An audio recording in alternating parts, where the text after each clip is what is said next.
नमस्कार दोस्तों, मेरा नाम है हरीश कुमार साहू और मैं आप लोगों को क्लास 10 का मैथमेटिक्स पढ़ाता हूं, जो कि छत्तीसगढ़ बोर्ड का है।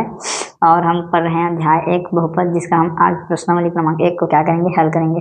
तो चलिए प्रश्न क्रमांक 1 क्या बोलता है, इसे हम हल करते हैं। तो देखिए प्रश्न क्रमांक 1 क्या बोल रहा है।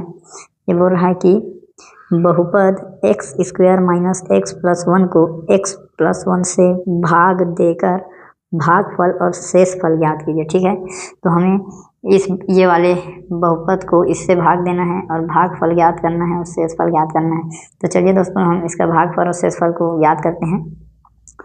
तो देखिए यहाँ पे सबसे पहले आप लिखेंगे हल, और हम जिस विधि से इसका भागफल और शेषफल ज्ञात करेंगे उसका नाम है दीर्घ भाजन विधि।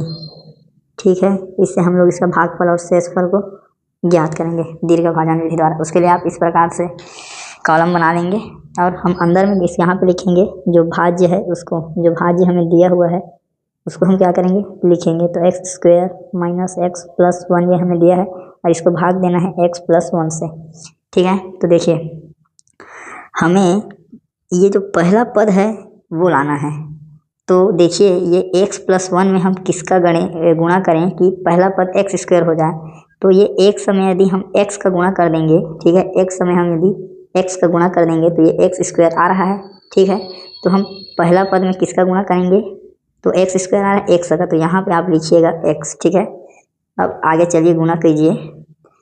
तो देखिए अब हमें क्या करना है, एक्स स्क्वायर कैसे आएगा, तो एक्स प्लस 1 में हम एक्स का गुणा करेंगे। तो चलिए करिए गुणा। ये एक्स प्लस 1 का जब हम लोग गुणा करेंगे एक्स के साथ तो ये हो जाएगा एक्स स्क्वायर प्लस एक्स। ठीक है, ये मिल रहा है, तो इसको यहाँ लिखिए आप एक्स स्क्वायर प्लस एक्स। ठीक है, अब जो चिन्ह है वो परिवर्तित हो जाएंगे, तो उसे हम परिवर्तित करेंगे। तो देखिए ये क्या है, अभी प्लस में है, वो प्लस में है, नीचे का चिन्ह ये प्लस है तो ये अब क्या बन जाएगा, ये माइनस बन जाएगा। ठीक है, और ये वाला प्लस में है तो ये क्या हो जाएगा, ये भी माइनस बन जाएगा, ये माइनस हो जाएगा, ये इस प्रकार से। ठीक है, तो देखिए ये वाला एक्स स्क्वायर प्लस में है, ये वाला एक्स स्क्वायर माइनस में, तो ये क्या हो गया, कट गया। और ये वाला एक्स स्क्वायर किस में है, माइनस में है, और ये वाला भी एक्स स्क्वायर माइनस में है, तो दोनों जुड़ गया। तो चिन्ह किसका लगा, माइनस का, और क्या मिल गया हमको, एक्स और एक्स 2x, और ये प्लस 1 को हम क्या करेंगे, नीचे लिख लेंगे। अब देखिए अब हमें कौन सा पद मिला है, अब हमें यहाँ 2x मिला है पहला पद। तो x प्लस 1 में हम किसका गुणा करें कि हमें 2x मिलना चाहिए। तो यदि हम 2 का गुणा करेंगे तो ये 2x मिल गया। ठीक है, प्लस 2 हो जाएगा। तो अब हम यहाँ पे लिखेंगे कि हम इसमें हमको क्या चाहिए, माइनस 2x, ये माइनस में है तो यहाँ पे हम क्या करेंगे, माइनस 2 का गुणा कर देंगे। ठीक है, यहाँ पे माइनस 2 का। अब चलिए गुणा कीजिए।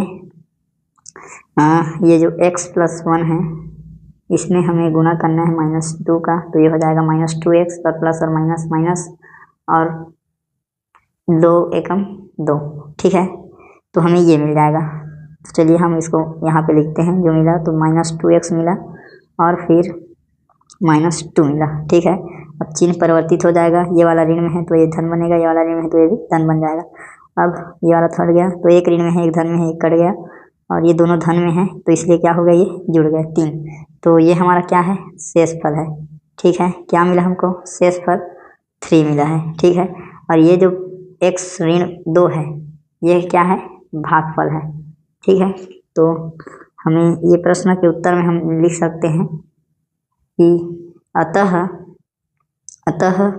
बहुपद, यहाँ पे हम लोग लिख देते हैं, अतः बहुपद।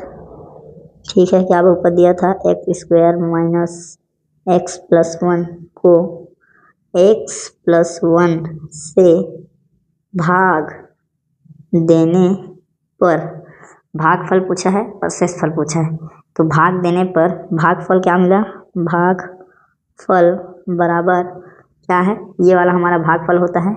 तो भागफल हमको मिला एक्स ऋण 2 और शेषफल क्या मिला है, शेषफल हमको मिला है 3। ठीक है, तो दोस्तों इस प्रकार से आपके ये जो प्रश्नावली क्रमांक 1 है उसका प्रश्न क्रमांक 1 इस प्रकार से हल होगा।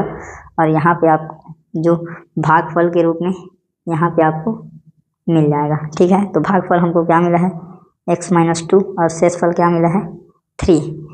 तो ठीक है दोस्तों, ये आपका क्वेश्चन हो गया सॉल्व। अब मिलते हैं नेक्स्ट क्वेश्चन में, तब तक के लिए जय हिंद, वंदे मातरम और थैंक यू। ठीक है दोस्तों।